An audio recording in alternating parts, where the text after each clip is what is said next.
Good morning વિદ્યાર્થી મિત્રો, હું મયુરબેન પંચાલ ધોરણ 6નું આજે સમાજશાસ્ત્ર વિષયનું પાઠ 7 ગુપ્તયુગ અને જૂના શાસકો વિશે આપણે થોડી ચર્ચા પહેલા કરી ગયા છે. એમાં ચંદ્રગુપ્ત પહેલો, સમ્રાટ ચંદ્રગુપ્ત, સમ્રાટ ચંદ્રગુપ્ત બીજો, વિક્રમાદિત્ય અને કુમારગુપ્ત પહેલો આટલે સુધી આપણે ભણી ગયા છે.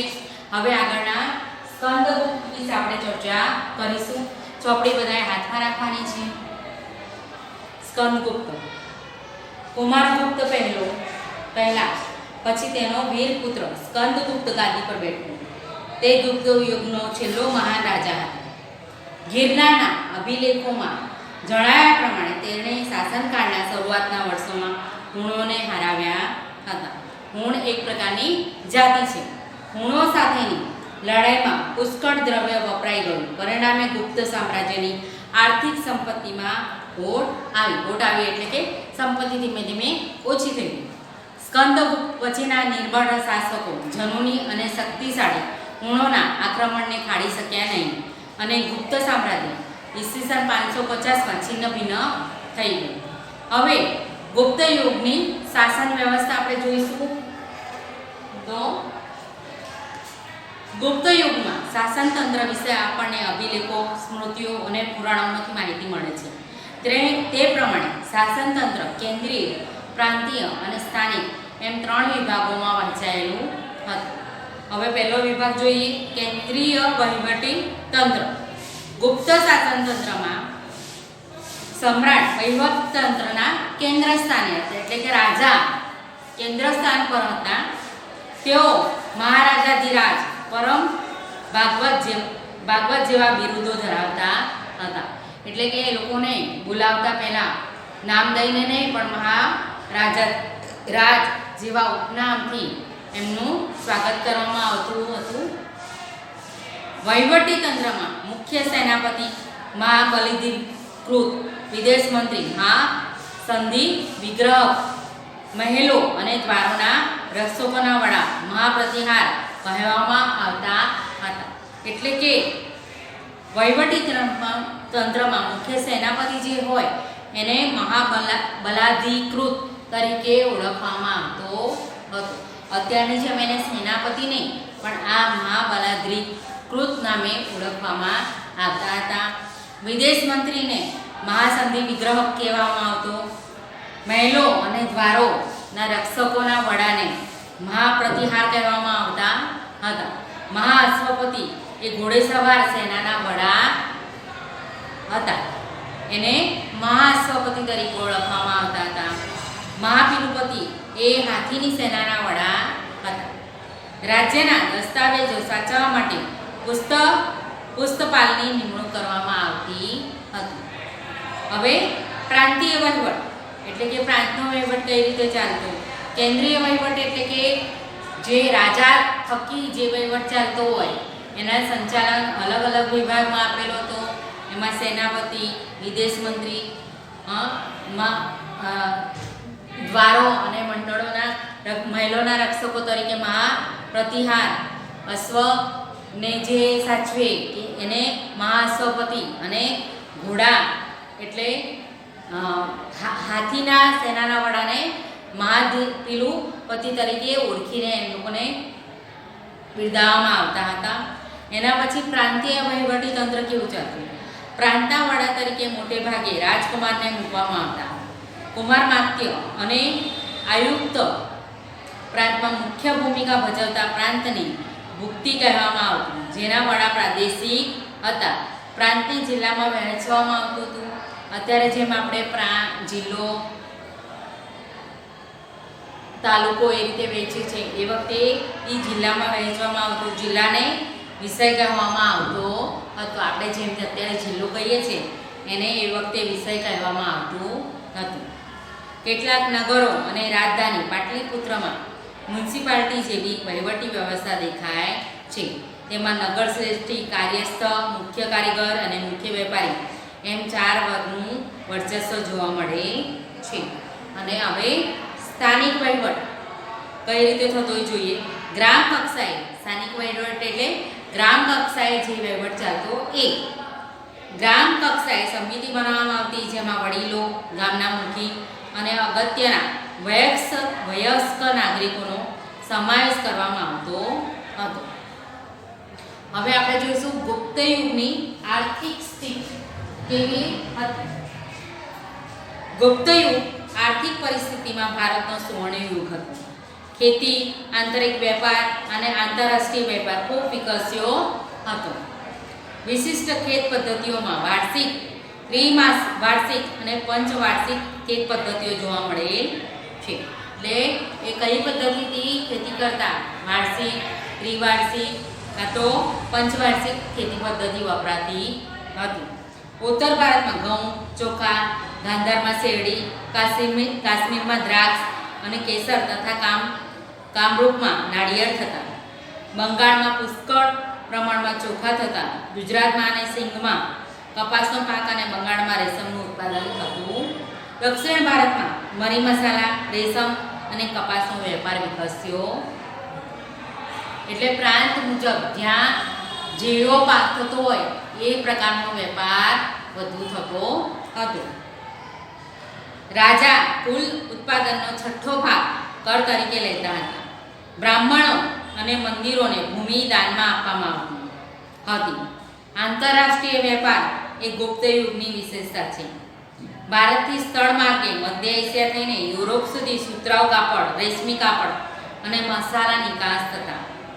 તો ખંભાત, ભરૂચ, સોપારા અને તામ્રલિપ્તિ જેવા આંતરરાષ્ટ્રીય બંદરોના માધ્યમથી વિશ્વના પૂર્વ અને પશ્ચિમ ભાગમાં સુતરાઉ કાપડ, રેશમી કાપડ, મસાલા, તેજાના, ઇમારતી લાકડાની નિકાસ થતી. જ્યારે સોનું, ચાંદી અને અન્ય ચીજોની આયાત થતી. એટલે અમુક વસ્તુ આયાત દ્વારા લેવામાં આવતી, અમુક વસ્તુની નિકાસ કરવામાં આવતો હતો. હવે એના પછી ધાર્મિક સ્થિતિ એ લોકોની કેવી હતી એ જોઈએ. ગુપ્ત યુગમાં હિન્દુ ધર્મ અને સંસ્કૃતિ પૂર્ણ કળાએ ખીલેલા જોવા મળે છે. એટલે કે વધારે કરીને એ લોકો હિન્દુ ધર્મના માનવાવાળા હતા અને હિન્દુ સંસ્કૃતિ પ્રમાણે એ લોકો જીવન જીવતા હતા. ગુપ્ત સમ્રાટો વૈષ્ણવ ધર્મને રાજ્ય ધર્મનો દરજ્જો આપતા. પરિણામે વિષ્ણુ, તેમના અવતારો શ્રીરામ અને કૃષ્ણ આ સમયમાં મહાદંશે પૂજાતા. લક્ષ્મી દેવી તરીકે બહુ જ ખ્યાત થયા. આ જ સમયમાં રામાયણ અને મહાભારત તેમજ પુરાણોનું પુનઃસંકલન થયું. પુનઃસંકલન એટલે એને ફરીથી રામાયણ અને મહાભારતને એનું જે પુસ્તકોનું સંકલન કરવામાં આવે એ. શ્રીમદ ભગવદ્ ગીતા આ સમયે ખૂબ મહત્વપૂર્ણ ગ્રંથ બન્યો. વૈષ્ણવ ધર્મની જેમ જ શૈવ ધર્મ પણ ગુપ્ત કાળમાં વિકસ્યો હતો. શૈવ ધર્મ એટલે શિવને માનવાવાળા. દક્ષિણ ભારતમાં શૈવ સંતો નાયનાર કહેવાતા, જ્યારે વૈષ્ણવ સંતો અલવાર કહેવાતા. મહિષાસુર મર્દિની દુર્ગાની પૂજા પણ પ્રચલિત થઈ હતી. સૂર્ય અને કાર્તિકેયની પૂજા પણ પ્રચલિત થઈ હતી. ગુપ્ત યુગમાં બૌદ્ધ ધર્મ અને જૈન ધર્મનો પણ વિકાસ થયો હતો. સમુદ્રગુપ્ત બૌદ્ધ ધર્મનો સંરક્ષક હતો. બૌદ્ધ ધર્મના મહાયાન અને હીનયાન પંથ વિકસ્યા હતા. હવે ગુપ્ત યુગની સાંસ્કૃતિક સ્થિતિ વિશે જોઈએ. ગુપ્ત યુગ સાંસ્કૃતિક રીતે ભારતનો સુવર્ણ યુગ હતો. આ યુગમાં અનેક નવી ભાષાઓ ઉત્પન્ન થઈ હતી. કાલિદાસ, કંદસ્વામી, હરિસ્વામી અને રાણી વિજયા તથા આર્યસુર આ સમયના મહત્વના સાહિત્યકારો હતા. આ સર્વમાં કાલિદાસ સર્વશ્રેષ્ઠ હતા. કાલિદાસને ભારતના શેક્સપિયર કહેવામાં આવે છે. કાલિદાસ મહાકવિ કાલિદાસ તરીકે ઓળખાય છે. એટલે એમણે રચેલા કાવ્યો સર્વશ્રેષ્ઠ હતા અને આપણા ભારતના એ શેક્સપિયર તરીકે ઓળખવામાં આવે છે. તેમણે ભારતીય મહાકાવ્યોની કથાવસ્તુ લઈ અભિજ્ઞાન શાકુંતલમ, રઘુવંશમ અને મેઘદૂતમ જેવા મહાકાવ્યોની રચના કરી હતી. હવે અભિજ્ઞાન શાકુંતલમ એટલે કે શકુંતલાની વાર્તા, રઘુવંશમમાં રામની વાર્તા અને મેઘદૂતમમાં મને બી ખબર નથી. મેઘદૂતમ જેવા મહાકાવ્યોની રચના કરી. ગુપ્ત યુગ એ મંદિર, સ્થાપત્યોની રચનાનો યુગ હતો. ગુજરાતમાં ગોપ, નચના કોઠારનું પાર્વતી મંદિર અને ઝાંસીનું મંદિર એ ભારતના સૌપ્રથમ ઇટેરી મંદિરો છે. ગુપ્ત યુગ આ દ્રષ્ટિએ મંદિર સ્થાપનની શરૂઆત દર્શાવે છે. દુર્ગા, બુદ્ધ, કૃષ્ણ અને શિવની મૂર્તિઓ આ કાળે મોટા પ્રમાણમાં બની. ગુપ્ત યુગમાં વિજ્ઞાનની સ્થિતિ હવે જોઈશું આપણે કે એ લોકોએ વિજ્ઞાનમાં કેટલી પ્રગતિ કરી હતી. મહાન વૈજ્ઞાનિકોમાં આર્યભટ્ટ અને વરાહમિહિર આ સમયમાં થયા. આર્યભટ્ટે શૂન્ય અને દશાંશ પદ્ધતિની શોધ કરી.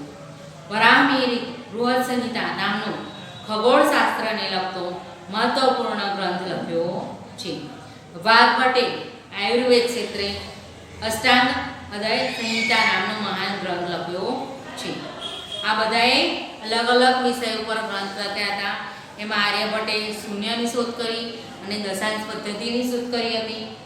વરાહમિહિરે બૃહદ સંહિતા નામનો ખગોળશાસ્ત્ર એટલે કે ભૂગોળ, આપણો જે પૃથ્વીનો આકાર કેવો છે, આપણે કઈ રીતે એના પર કયા બળના લીધે આપણે ટકી રહ્યા છીએ, ગુરુત્વાકર્ષણ બળના લીધે આપણે રહીએ છીએ, એ બધું એમણે શોધ્યું હતું. અને વાઘભટ્ટે આયુર્વેદ ક્ષેત્રમાં અષ્ટાંગ હૃદય સંહિતા નામનો મહાન ગ્રંથ લખ્યો હતો. આ કાળે મનુષ્ય અને પ્રાણીઓ માટે વૈદક શાસ્ત્ર વિકસ્યું હતું. હાથી ઘોડાની દવાઓ પણ શોધાઈ હતી. રસાયણ શાસ્ત્રનો પણ ખાસો વિકાસ થયો હતો. તેનું સર્વશ્રેષ્ઠ ઉદાહરણ દિલ્હી પાસે આવેલો મહેરૈલનો લોહ સ્તંભ છે, જેને હજી સુધી કાટ લાગ્યો નથી. રસાયણ શાસ્ત્રની શોધ થઈ હતી એટલે જ કહી શકાય કે એમણે જે મહેરૈલના સ્તંભમાં હજી બી કાટ નથી લાગતો, એનું કારણ એમાં એ વખતે થયેલી શોધો જ છે. હવે એના પછી આવશે સમ્રાટ હર્ષવર્ધન. ગુપ્ત યુગ પછી પ્રાચીન ભારતના મહત્વપૂર્ણ રાજ્યોમાં હર્ષવર્ધનનું રાજ્ય ગણાય છે. તેઓ થાણેશ્વરના પુષ્પભૂતિ વંશના પ્રભાકર વર્ધનના પુત્ર રાજ્યવર્ધન અને હર્ષવર્ધન હતા. જ્યારે તેમની પુત્રી રાજ્યશ્રી હતી. રાજ્યશ્રી કનોજના રાજા ધ્રુવ વર્માને પરણી હતી. ગૌડ રાજવી શશાંક અને માલવ રાજે રાજ્યશ્રીનું અપહરણ કરી રાજ્ય પર આક્રમણ કરતા મોટી કટોકટી ઊભી થઈ. રાજ્યવર્ધનનું મૃત્યુ રાજ્યશ્રીને બચાવવા જતા થયું હતું. આવી કટોકટી ભરી પરિસ્થિતિમાં ઈસવીસન 606માં સમ્રાટ હર્ષ રાજ્યારોહણ કર્યું. તેમણે રાજ્યશ્રીને બચાવ્યા. એટલું જ નહીં, રાજ્યશ્રીનું રાજ્ય કનોજ અને થાણેસર એમ બંને રાજ્યો પર પોતાનું યોગ્ય શાસન શરૂ કર્યું. હર્ષવર્ધન પ્રાચીન ભારતના છેલ્લા મહાન સમ્રાટ હતા. તેમણે મગધ, ઓડિશા, સારસ્વત, ગોળ, મિથિલા સુધી પોતાનું સામ્રાજ્ય ફેલાવ્યું હતું. તેમના સમકાલીન રાજ્યોમાં વલ્લભીના મૈત્રક રાજા, ધ્રુવસેન તેના જમાઈ હતા. દખ્ખણમાં પુલકેશી બીજો સૌથી શક્તિશાળી રાજા હતો. હર્ષવર્ધન અને પુલકેશી વચ્ચે થયેલા નર્મદાના યુદ્ધમાં સમ્રાટ હર્ષનો પરાજય થયો. હર્ષ મોટે ભાગે નર્મદાથી ઉત્તરના શક્તિશાળી રાજા ગણાતા હતા. સમ્રાટ હર્ષનું સાંસ્કૃતિક પ્રદાન બહુ જ અગત્યનું હતું. તેના સમયમાં મહાન ચીની યુઆન ભારત આવ્યા હતા. તેમના રાજ્ય દરબારમાં રહ્યા હતા. હર્ષ શૈવ ભક્ત હતા અને પછીથી બૌદ્ધ ધર્મના મહાન અનુયાયી બન્યા. તેમણે કન્નૌજમાં યુએનઝાંગના અધ્યક્ષપદે એક ધર્મ પરિષદનું આયોજન કર્યું. બુદ્ધની પ્રતિમાને હાથીની અંબાડી પર મૂકી તેની પૂજા કરાવી સ્થાપિત કરી હતી. મહાયાન અને હીનયાન સંપ્રદાયો વિશે આ પરિષદમાં ગોષ્ઠી યોજાઈ હતી. ગોષ્ઠી એટલે કે ચર્ચા યોજાઈ હતી. સમ્રાટ હર્ષ સાહિત્ય, કલા અને વિદ્યા પ્રત્યે અનુરાગ રાખતો હતો. અનુરાગ એટલે બધા માટે એને રુચિ હતી. તેના ધર્મમાં મહાન કવિ બાણભટ્ટ સંકળાયેલા હતા. તેમણે હર્ષચરિતમ અને કાદંબરી જેવા સંસ્કૃત સાહિત્યના મહાન ગ્રંથો લખ્યા હતા. મયુરભટ્ટ અને કવિ જયસેન પણ હર્ષના સમયમાં મહાન કવિઓ હતા. સમ્રાટ હર્ષ પોતે પણ ઉચ્ચ કોટીના સાહિત્યકાર હતા. તેમણે પ્રિયદર્શિકા અને રત્નાવલી નામના 2 નાટકોની રચના કરી હતી. સાથે સાથે ભગવાન બુદ્ધની જાતક કથાઓ ઉપરથી નાગાનાદ નામનું વિશિષ્ટ નાટક પણ લખ્યું હતું. એટલે એ પોતે બી એટલા પ્રતિભાવાન હતા કે એમણે પોતાના અનેક પદો રચ્યા, તે નાટકો લખ્યા હતા. હર્ષે અન્ય દેશો સાથે પણ મૈત્રી સંબંધો બાંધ્યા હતા. તેણે પોતાના દૂત મંડળને ચીનમાં મોકલ્યા હતા. તે જ રીતે ચીનથી ભારતમાં ચીનના દૂત મંડળની મુલાકાત લીધી હતી. આ દ્રષ્ટિએ સમ્રાટ હર્ષ એક ઉચ્ચ કોટીના શાસક, વિજેતા, વહીવટીકર્તા અને સાહિત્યકાર હતા. તેમણે નાલંદા વિદ્યાપીઠને નિભાવવા માટે 100 ગામ ભેટમાં આપ્યા હતા. પુલકેશી બીજા વિશે આપણે જોઈશું. સમ્રાટ હર્ષના સમકાલીન રાજાઓમાં સૌથી શક્તિશાળી ચાલુક્ય વંશી રાજા પુલકેશી બીજા હતા. તેમણે મહારાષ્ટ્રમાં રાષ્ટ્રકૂટો પાસેથી સત્તા આંચકી રાજ્ય સ્થાપ્યું. પુલકેશી બીજાએ 40 વર્ષ જેટલા લાંબા સમય સુધી શાસન કર્યું હતું. તેણે સમ્રાટ હર્ષને પણ હરાવ્યા હતા. તે મહાન વિજેતા હતા. તેણે દક્ષિણ ભારતના કદંબો, માહેશ્વરમના ગંગો અને કોકણના મૌર્યોને હરાવી દક્ષિણ પથના સ્વામીનું બિરુદ પ્રાપ્ત કર્યું હતું. લાટ, માલવ અને ગુર્જરોને પણ તેણે હરાવ્યા હતા. કર્ણાટક, મહારાષ્ટ્ર અને કોકણ એ સમગ્ર વિસ્તારનો તે સ્વામી હતો. હર્ષની જેમ તેણે પણ અન્ય દેશો સાથે સંબંધો વિકસાવ્યા હતા. તેણે ઈરાનમાં પોતાના એક રાજદૂતને મોકલ્યો હતો. ઈરાનના શહેનશાહ ખુસરો બીજા તેના મિત્ર હતા. રાજદૂત એટલે એક રાજા બીજા રાજા સુધી જે દૂત મોકલે એને રાજદૂત કહેવાય. હવે અન્ય રાજ્યો જોઈએ આપણે. આ સમયે અન્ય રાજ્યોમાં કાંચીના પલ્લવો, રાજસ્થાનના ગુર્જર પ્રતિહારો, વલ્લભીના નેત્રકો, દક્ષિણ ગુજરાતમાં ગુર્જરો, કાશ્મીરમાં કોકર્ટકો વગેરેનો સમાવેશ થાય છે. જેમાં કાંચીના પલ્લવો સ્થાપત્ય અને કલાના લીધે પ્રખ્યાત થયા હતા. તેમણે બ્રહ્મા, વિષ્ણુ અને મહેશની અનેક મૂર્તિઓ શિલાઓમાં કંડારી મંદિરો બંધાવ્યા હતા. મહાબલીપુરમના સમુદ્ર તટે રથ મંદિરો બંધાવનારા પલ્લવોએ ભારતના સાંસ્કૃતિક સમૃદ્ધિઓમાં વધારો કર્યો છે. કાંજીવરમમાં તેમણે બંધાવેલું કૈલાસનાથ મંદિર તે સમયનું સૌથી શ્રેષ્ઠ મંદિર ગણાવી શકાય. હવે એટલેથી આપણો પાઠ પૂરો થાય છે. સ્વાધ્યાય બધાએ ઘરેથી કરવાનું રહેશે. નમસ્તે, જય હિન્દ.